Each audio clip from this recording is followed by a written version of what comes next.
మా జగన్ ఉన్నప్పుడు 4,000 వికలాంగులు పింఛన్ ఇచ్చామండి. ప్రభుత్వం వచ్చాక 6,000 పెంచుతా అన్నారు. అది నమ్మేసి ఎగేసుకెళ్ళి ఓట్లు గుర్తేశారు. ఇప్పుడు ఏమైందండి? ఉన్న వికలాంగుల పింఛన్ కూడా తీసేస్తున్నారు. వాళ్ళు ఎలా బతుకుతారండి?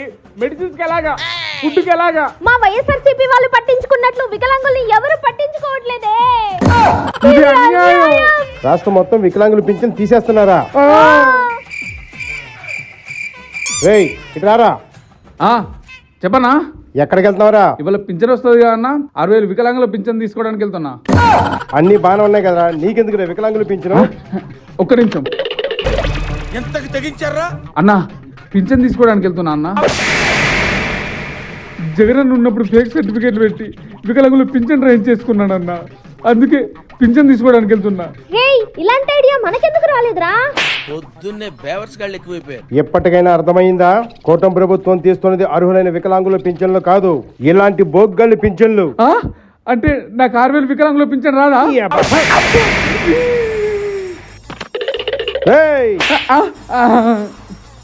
కూటమి ప్రభుత్వం వికలాంగులకు అన్యాయం చేసిందంటారా?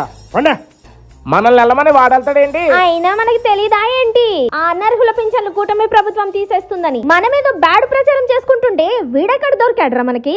మండుతున్నట్టుంది.